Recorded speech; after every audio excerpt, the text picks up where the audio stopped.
Buenas tardes. De a poquito van llegando al final de estos 2 días que me imagino han sido bien inspiradores. Y hoy a mí me toca algo bien interesante, que es tratar de alguna forma, yo recién cuando escuchábamos los participantes de Gramo, es de alguna forma resumir muchas de las cosas que han estado escuchando ustedes y desde ahí tratar de sacar algunas conclusiones que les pueda servir para sus organizaciones. Y ahí quiero revisar 3 cosas básicamente con ustedes. Por un lado, me gustaría ver si esto de la transformación, vieron que está como muy de moda, si esto de la transformación en realidad es un trending topic o una realidad. Quiero después analizar cuáles son los procesos que se hacen cargo de esta realidad en sus empresas. Y por último, ver qué rol o cuáles son los desafíos de ustedes como líderes de sus empresas si quieren tomar este desafío que le estamos planteando hoy en Expo Negocios, ¿sí?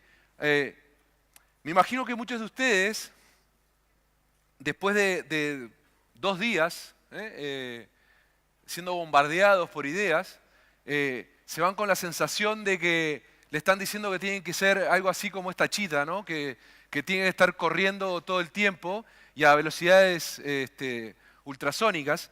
No solo así, sino que tienen que ser una chita cibernética, ¿no? Porque es todo digital hoy en día, ¿no? O sea, no es suficiente con correr, sino que hay que ser digital.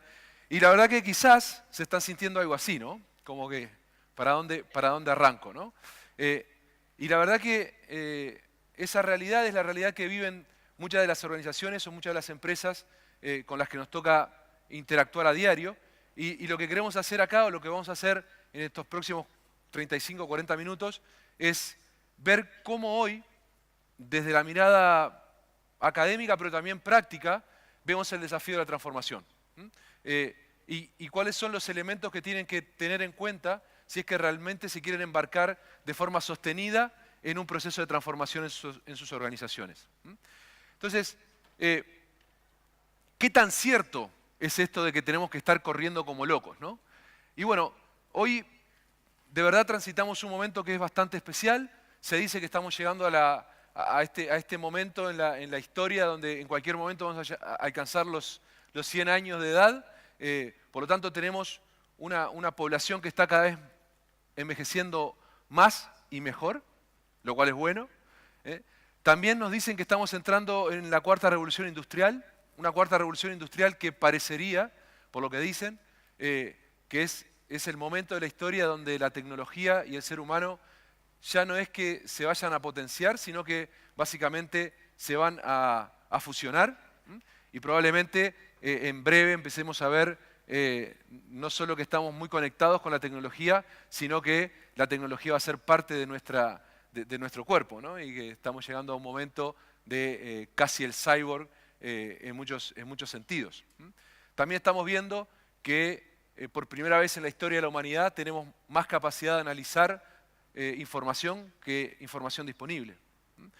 Y estamos viendo que hoy en día, en cualquier momento, uno va a llamar al banco o a la empresa y no lo va a atender un ser humano, sino que lo va a atender una máquina que ojalá se reconozca como máquina, para saber que no estamos hablando con un computador y en lugar de un ser humano. Entonces parece que estamos entrando a esa 4ª revolución industrial.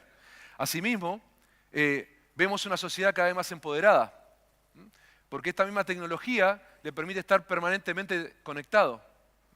Y ese estar conectado les permite, al menos en Chile está pasando eso, les permite parar un megaproyecto de inversión de varios miles de millones de dólares, simplemente porque son capaces de ponerse de acuerdo, ¿sí?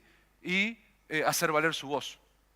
Entonces, tenemos la posibilidad de que la comunidad haga hacer valer su voz y al mismo tiempo esa comunidad nos exige, como empresas, que realmente tomamos un rol y que colaboremos en el progreso de nuestros países, lo cual está bueno, pero nos pone una presión extra a nuestras empresas.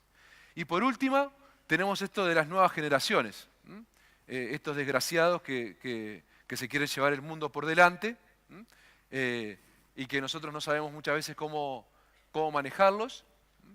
Siempre hago la misma anécdota porque me gusta mucho. Hace un tiempito un alumno en la universidad me dijo, profe, el gran problema es que yo soy nativo digital y usted es un inmigrante digital. Y yo digo, tampoco es para tanto. Pero la verdad que eso es una realidad. Son generaciones que están empujando muy fuerte y que están desafiando muy fuerte la forma en cómo hemos pensado las compañías y cómo hemos pensado la forma de hacer. Entonces, en este nuevo contexto, la realidad es que el cambio es la norma, es verdad. Hay que cambiar, hay que estar mucho más ágiles, hay que estar mucho más rápidos, ¿sí? La rapidez va a ser la forma y la transparencia va a ser la exigencia. Y eso nos pone un desafío gigante a nuestras organizaciones. Nuestras organizaciones tienen que, por un lado, estar moviéndose muy rápido, reinventándose, y al mismo tiempo haciéndolo muy bien, porque cualquier error que cometan les puede salir muy caro. Por lo tanto, sí, asústense, es verdad todo lo que le dijeron. Ahora, si eso es verdad, la gran pregunta que nos tenemos que hacer es ¿por qué fallan las compañías? Y las compañías hoy fallan básicamente por dos grandes temas. O bien porque se aferran al status quo, o sea, porque no son capaces de darse cuenta que el entorno está cambiando, o bien por solo hacer algo nuevo. Me gustó mucho el ejemplo de uno de los speakers con sus crackers, me pareció súper bueno. Después lo voy a buscar porque quiero conversar con él, me pareció muy, muy interesante. ¿Sí? Entonces, la verdad que cualquiera de los dos extremos son demasiados. Ustedes no pueden salir de acá hechos unos Superman o super señoras o super, no sé cómo, sí, no sé cómo decirlo. Ahora hay que ponerle todo con la E, no sé, se complica. Y salir a innovar como locos no es la solución, ¿sí? Pero tampoco es la solución seguir viendo dado que han sido súper exitosos con el martillo y el clavo, ver un tornillo y darle con el martillo. Tampoco funciona, ¿sí? Y lo que estamos viendo, que la solución a este gran dilema es lograr explotar lo que hago hoy y explorar los nuevos desafíos de forma balanceada, al mismo tiempo, entendiendo cuándo tengo que hacer una cosa y cuándo tengo que hacer otra, pero estando permanentemente sobre ese desafío. Ahora, ¿qué es esto de explorar y explotar? Y perdonen que sea un poquito autorreferente, ¿no? El explorar y el explotar es la capacidad que tienen las organizaciones de ser como nuestro Diego, no el de los argentinos, ¿sí? De pegarle con los dos pies. O en este caso, de manejar con las dos manos, ¿sí? De explorar nuevos desafíos, pero al mismo tiempo estar explotando las ventajas competitivas actuales. Porque la mejor forma de explorar es tener recursos para hacerlo. Y esos recursos generalmente van a venir de nuestro modelo de negocio actual o de nuestros productos actuales. Pero no podemos dormir en los productos actuales, ¿sí? Entonces el gran desafío es cómo nos volvemos organizaciones ambidiestras. Y de eso se está hablando hoy.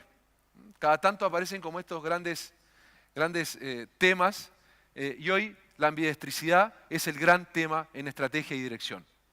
Ahora, ¿qué es la ambidiestricidad y por qué la ambidiestricidad puede ser un gran desafío para las organizaciones? Cuando hablamos de explorar estamos hablando de la búsqueda, de buscar, de pensar en nuevos modelos de negocio, de pensar en nuevos productos. Estamos pensando en innovación, estamos pensando en descubrimiento. Ahora, ¿por qué cuando hablo de explorar le pongo como esta imagen como un poco difusa? Porque la verdad que el explorar es pura ambigüedad y hay que tener el estómago bien preparado, ¿sí? Para estar explorando, cuando del otro lado, probablemente en mi compañía, ya soy capaz de explotar. ¿Y el explotar qué es? El explotar es hacer más rápido lo que hago hoy, ¿sí? Hacer con más calidad de lo que hago hoy, refinar mis procesos, ¿sí? Apretar mis procesos para que se hagan cada vez mejor, no es otra cosa que ser mejor en lo que sé. Y eso es certidumbre. Y a los seres humanos nos encanta la certidumbre. No nos gusta la ambigüedad. La ambigüedad es difícil, porque es un salto al vacío. Entonces, cuando vemos estas dos modos en los que tengo que tener mi organización, me pongo a pensar cómo lo logro. ¿Sí? No sé si se acuerdan de Blockbuster. ¿Se acuerdan de Blockbuster, no? Solo queda una tienda hoy. Una pena. Pero Blockbuster era lo que nosotros hacíamos con mis amigos. Los viernes a la noche nos reuníamos y íbamos a arrendar películas. Esa era como nuestra noche loca de viernes, ¿no? Ir a arrendar películas. ¿Sí? Ahora, lo que no todo el mundo sabe, que en paralelo a este Blockbuster que venía creciendo como loco, había otra compañía que también tenía un modelo de negocio bastante similar, que te mandaba el DVD a tu casa, esa era la gran diferencia, y que se llamaba Netflix. Hacían lo mismo, te mandaban el DVD a tu casa o vos ibas a buscar el DVD a la casa de Blockbuster. Pero básicamente hacían exactamente lo mismo. La gran diferencia, que hay una que hoy la seguimos usando, es verdad, cambió un poquito, porque yo iba con mi señora a buscar la película, nos peleábamos un poquito para ver cuál película veíamos, pero al final nos poníamos de acuerdo, y hoy nos acostamos los dos, ella mira las series que a ella le gustan, y yo miro las series que a mí me gustan. ¿Sí? O sea que algo cambió. Y por otro lado, estos señores ya no existen más. Queda solo una tienda que probablemente debe ser en un pueblo donde no hay internet, porque si no, no se explica. ¿Sí? Entonces, si la receta es tan fácil, se las acabo de dar, o sea, ustedes tienen que ir a sus empresas y ahora decir, señores, tenemos que empezar a explorar, olvidémonos de seguir explotando, veamos cosas nuevas. Si la receta fuera tan fácil, ¿por qué no lo hacemos? Y no lo hacemos porque cada uno de estos modos, ¿sí? el explorar y el explotar, requieren de compañías muy diferentes, de organizaciones muy diferentes. ¿Sí? La estructura tiene que ser diferente, los procesos tienen que ser diferentes, las personas tienen que ser diferentes y la cultura tiene que ser muy diferente. En una empresa que está muy metida en el explotar, que lo hace muy muy bien, los procesos son bien apretados, ¿sí? La gente sabe perfectamente lo que hacer, los indicadores están clarísimos y la cultura es de ejecución. En una empresa donde queremos explorar, los procesos tienen que ser un poquito más flexibles. La estructura probablemente no es tan jerárquica, ¿eh? Y la cultura permite errar. Entonces, son organizaciones muy distintas. Es muy difícil hacer las dos cosas al mismo tiempo. Y quizás peor de todo, los líderes que lo hacen son muy distintos. ¿Sí? Entonces, lo que estamos viendo es que no solo las organizaciones son distintas, sino que los líderes que son capaces de hacer esto también son distintos. Ahora, ¿es posible lograr este balance? Sí, claro que sí. Hay muchas empresas que lo hacen. Volvamos a nuestro ejemplo. Ya se los acabo de decir, Netflix. Netflix en el 2007, era una compañía, esta compañía distribuía en Estados Unidos 2.2 millones de DVDs a las casas por semana. Interesante, ¿no? Tenía 58 centros de distribución en todo Estados Unidos para poder llegar con un DVD a tu casa y que vos a la vuelta devolvieras el DVD y estuviese todo bien. ¿Sí? Todos los sistemas eran propietarios, ellos eran dueños de la tecnología que les permitía crear esa ventaja competitiva. Y tenían algo así como 16 millones de suscriptores. Está bien, ¿sí? No está mal, uno puede estar contento, ¿sí? Esa empresa hoy, en el 2018, tiene 104 millones de suscriptores, está en 192 países, tiene 700 títulos propios, no se los compra nadie, ¿sí? Los producen ellos. Ganó un Oscar por primera vez, es verdad, no una película, pero un documental, ¿sí? Y es más valiosa que Disney. ¿Cómo lo logró esa compañía? Esa compañía, o ese líder, se llama Reed Hastings, lo que dijo en su momento es, si yo meto este nuevo Netflix, que es mucho más flexible, muy distinto a mi Netflix actual, lo voy a matar. Entonces básicamente lo que hizo fue fundar una nueva compañía. Y tuvo dos compañías separadas, más o menos desde el 2007 hasta el 2011, hasta que tomó la decisión de hacer quebrar a la compañía de los 58 centros de distribución. La hizo quebrar. Le subió el precio para que la gente se pasara al streaming, probara y se diera cuenta que se podían ver películas de forma distinta. Acá tenemos otra compañía. La conocen, ¿no? ¿Quién no jugó o quién no pisó un Lego? Que es lo peor que te puede pasar. ¿Sí? En el 2003 era una empresa monoproducto, líder, totalmente líder en su industria, bastante compleja en su producto, el producto era cada vez más complejo y estaba quebrada. Lego quebró en el 2003. No quebró porque tiene una familia que es la accionista, Lego no está abierta a la bolsa, ¿sí? Que es la accionista, y la familia decidió que había que darle una oportunidad a Lego y la capitalizó. Hoy Lego es la compañía de juguetes más valiosa del mundo y sigue haciendo más o menos lo mismo. Hoy Lego tiene una película que logró vender $1.000 millones. ¿Cuánto podrá salir a hacer una película de Lego? ¿Sí? Ahora, este Lego lo logró de forma distinta. Este Lego es capaz de hacer las dos cosas abajo del mismo techo. Pero lo que sí es verdad, que este Lego tiene un área que es marketing, que es la que se encarga de darle vuelta a los productos, hacerlos bien rentables, y tiene otra área que tiene unas 50 personas,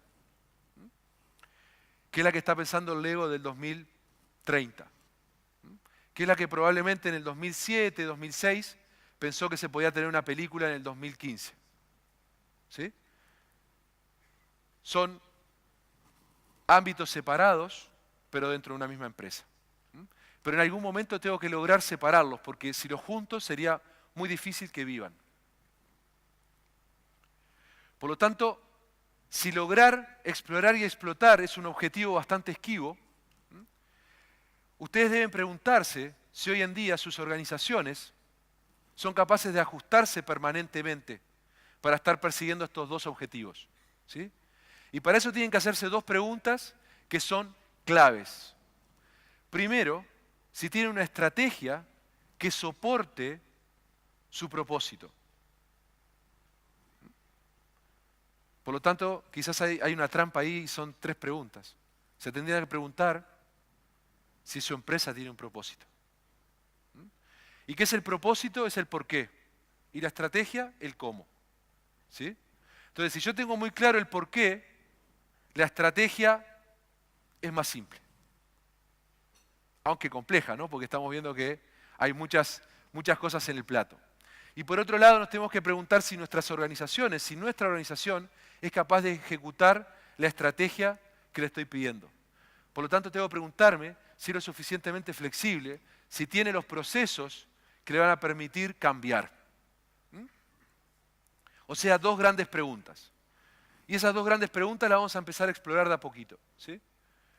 ¿Cómo debería ser una organización que se hace cargo de la ambidextricidad?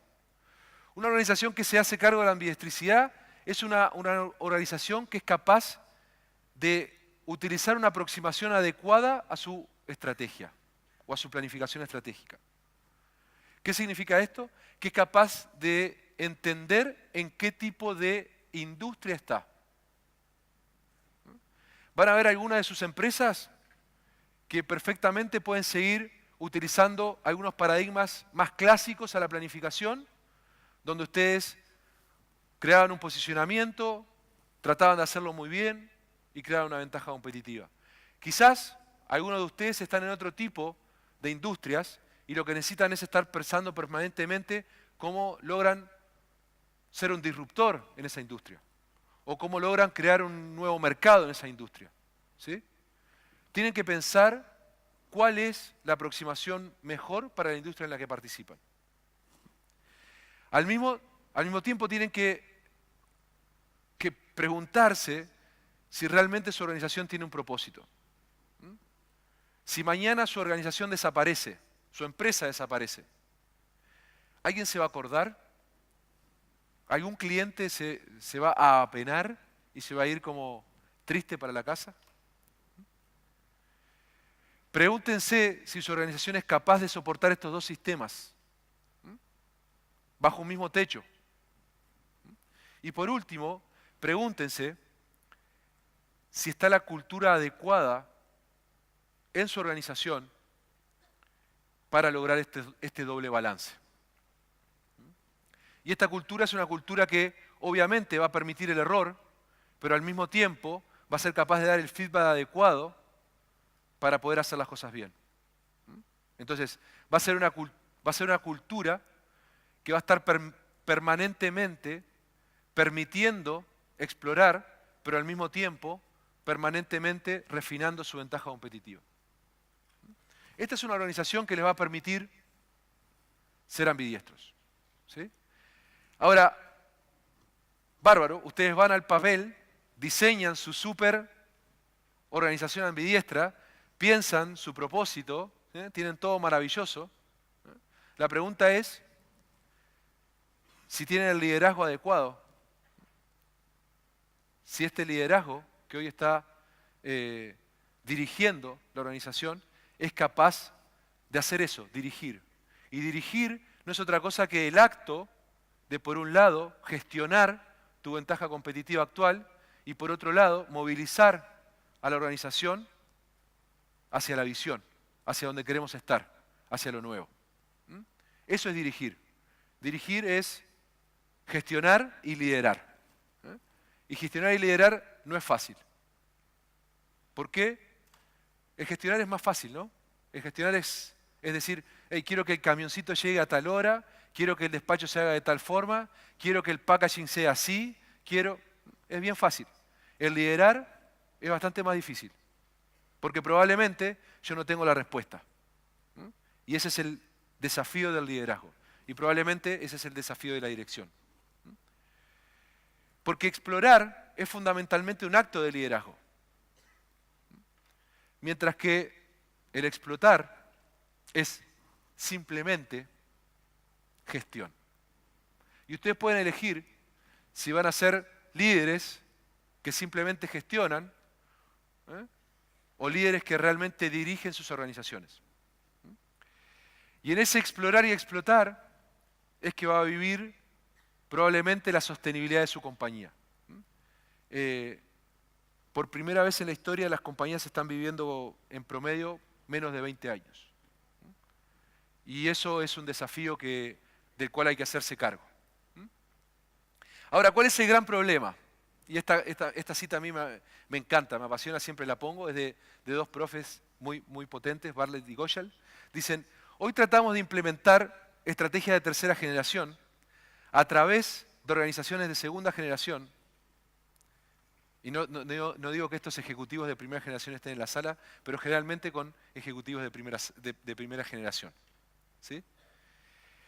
¿Qué es una estrategia de tercera generación?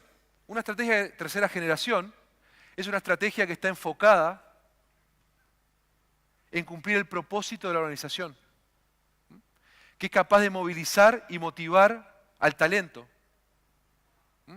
y que obviamente compite por intangibles. Porque hoy la competencia no se da entre grandes capitales, varios de los exponentes de Gramo lo dijeron, ¿sí? Sino que hoy competimos por y a través del talento para gestionar intangibles. Ahora, ¿cómo son las organizaciones de segunda generación? Son organizaciones que están enfocadas en el objetivo, lo cual está bien, ¿sí? Hay que tener objetivos, ¿sí? Son generaciones muy noventosas, son muy grunge, ¿no? organizaciones muy nirvana, ¿no? ¿Sí? Ahora, ¿cuál es el problema? ¿Cómo serán estos ejecutivos de primera generación? Y estos ejecutivos de primera generación están totalmente atrapados en la tarea. Y ese es el desafío. Si yo estoy totalmente atrapado en la tarea, si estoy todo el tiempo pensando si llegó el camioncito, ¿no? Si es que siempre dije que quería que el lacito de mi package sea rojo, ¿por qué lo pusieron de color vino? ¿Mm? Si yo estoy pegado en eso, probablemente nunca voy a poder perseguir un propósito. Ahora, ¿cómo transformarse en un líder de tercera generación? Porque se puede, hay que querer nomás. ¿Cuáles son los 5 actos que hace un líder transformador, que hace un líder de tercera generación? Primero, encarna el propósito, no solo lo define. No sé si cuántas veces ustedes van a compañías y dicen, aquí trabajamos en equipo. Y ven que están todas las puertas cerradas de todas las oficinas. Yo tengo que ser un fiel reflejo del propósito de mi organización, de la identidad, de la cultura de mi organización. También tengo que ser eficiente, es súper importante, tengo que reducir lo más posible los costos, ¿sí? Para crecer fuerte. A eso le digo, uno tiene que tratar de abrir la mandíbula lo más posible, ¿no? Aumentar los ingresos lo más que puedo, lo cual no implica, y por eso estuvo Ricardo Hugo de ayer haciendo su show, ¿sí?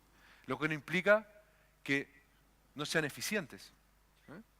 Y que no estén preocupados de explotar su ventaja competitiva actual, o sea, de ejecutar su estrategia de la forma más eficientemente posible. Son capaces de traducir la estrategia en lo cotidiano. Ese es un gran desafío. ¿Cómo le hago entender a todo el mundo en mi organización cuál es mi estrategia y qué impacto tiene su trabajo en mi estrategia? Eso hace que logren conectar la estrategia con el propósito y con las ganas de ir a trabajar todos los días. Hay que poner la cultura a trabajar. Y poner la cultura a trabajar no es otra cosa de que ser capaces de explicar cómo esa cultura permite que las cosas pasen. Que cuando se vayan a tomar decisiones difíciles en la compañía, lo que nos guíen sean los valores de la compañía. Y no el yo pensé, yo creo que. Y por último, y probablemente lo más difícil, hay que crear el futuro. Y crear el futuro es lo más difícil de todo. Porque de vuelta implica estar dispuesto a hacer apuestas grandes. Y es difícil hacer apuestas grandes, porque lo que uno está haciendo, ¿qué es? Poniendo en riesgo la ventaja actual. Tengo un muy buen amigo que siempre dice, antes del matrimonio, los ojos bien abiertos. Después, bien cerrados. Esto es lo mismo. ¿Sí? Ahora, este señor dice algo que a mí me gusta mucho. Pedrito Drucker debe ser probablemente uno de los... Ya no es el abuelo del management, sino que ya es el bisabuelo del management. Y él tiene esta quote que a mí me gusta muchísimo.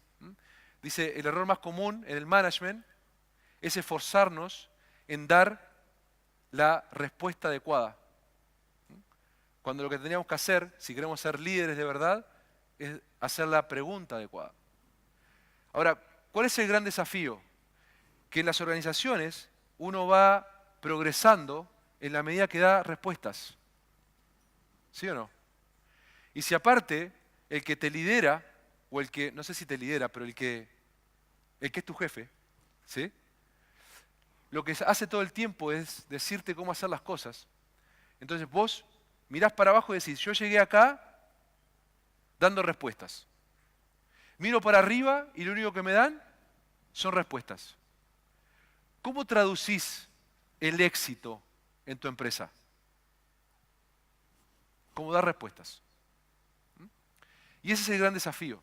Los líderes que no cambian y que probablemente son los menos exitosos, son aquellos que no logran hacer ese switch entre doy respuesta, respuesta, respuesta, a empiezo a hacer preguntas, preguntas, preguntas. Lo cual no quiere decir que uno sea un no tomador de decisiones, sino que es capaz de cuando se para ante la organización, le hace las preguntas adecuadas para que la organización crezca y se desarrolle. Porque una organización no es otra cosa que personas. Muchas veces es muy gracioso, dicen, las organizaciones no cambian. Mentira. ¿Quiénes no cambian? Las personas. Y no nos gusta cambiar, y está bien, es difícil cambiar. Entonces, si yo empiezo a desarrollar a mi talento, a mis personas, haciéndole buenas preguntas, lo que voy a empezar a hacer es a desarrollar a mi organización.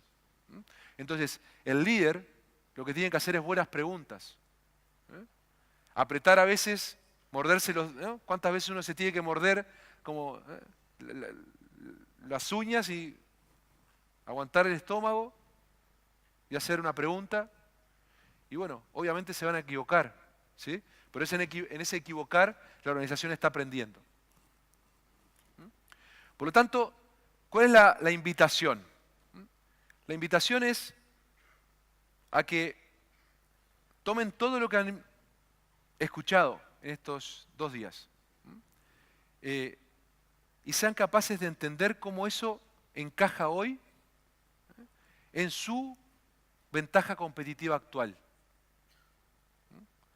y en su estilo de liderazgo.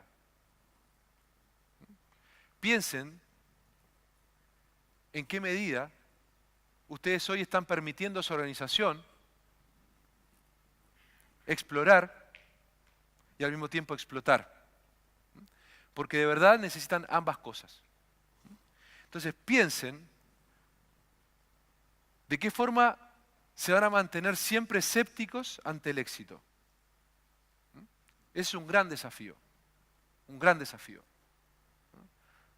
Yo vengo de una universidad que hoy, y, qué agradable decirlo, es la número 1 de Latinoamérica. ¿Cómo hago para no dormirme ahí? Voy y le gano a los mexicanos que tienen 50.000 alumnos y una universidad, una escuela de negocios, no voy a decir chiquita, pero pequeña, ¿sí? En el culo del mundo, en el Chile, que seamos realistas, sale número 1 en los rankings de América de Economía, que es el ranking de escuela de negocios más importante. ¿Cómo hago para no dormirme ahí? ¿Cómo hago para decir, ¿sabes qué? El año que viene voy a cambiar toda mi malla de programas porque sé que necesito cambiar. Y ese es el gran desafío, cómo uno se mantiene permanentemente cuestionando el éxito. ¿Cómo soy capaz de fortalecer el propósito de mi organización y de vivirlo? Y ese es un gran desafío, ¿sí?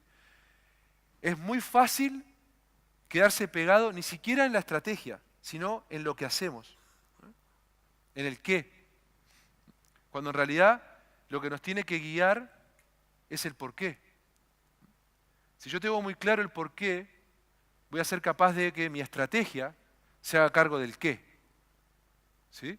Así que, súper importante, fortalecer permanentemente el propósito de su organización. Inviten al cambio a sus equipos. No se puede hacer solo. Ahora, invitar al cambio es estar dispuesto a soportar errores. Invitar al cambio es estar dispuesto a tomarse tiempo de ustedes para dar buen feedback. Invitar al cambio es estar dispuesto a invertir en apuestas que no saben si van a funcionar bien. Pero al mismo tiempo, invitar al cambio está en exigir resultados. Porque si no hay resultados, probablemente explorar nuevos horizontes no va a ser sostenible. Y por último, pónganle mucha atención a su organización. Hay algo que es bien interesante. Generalmente, los líderes de las organizaciones no son capaces de ver a su organización como un proceso completo. Como un proceso que se hace cargo de la propuesta de valor al cliente. Como una organización que está totalmente alineada con el cliente y con la propuesta de valor. Y que cae repetidas veces en usar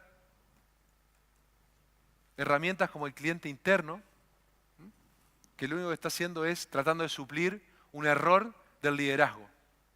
Para mí el cliente interno no existe. Existe un solo cliente que es el que te paga el sueldo. O, si sos el dueño, el que te da dividendos. No hay otro. No te paga el sueldo de la corporación, ni tu jefe, ni nadie. El cliente. ¿Sí? Entonces, si tu organización no está enfocada en el cliente, si tu organización no está enfocada, estructurada y preparada con las personas adecuadas para hacerse cargo de la propuesta de valor, probablemente no vas a poder ni explorar ni explotar. Entonces, un poco el mensaje final es, está notable todo lo que acaban de escuchar en estos 2 días. Obviamente atesórenlo y llévenlo. Pero al mismo tiempo recuerden que nada de eso va a ser posible si cuando vuelvan a sus compañías o a sus organizaciones no son capaces de hacerse cargo de la salud de su organización. Y hacerse cargo de la salud de su organización es hacerse cargo de ver cómo está su gente, cómo está su organización y cómo está su propósito. Y desde ahí construir una cultura que les permita en tiempos difíciles, en tiempos de rapidez, estar adaptándose permanentemente a los desafíos que vienen. Muchas gracias.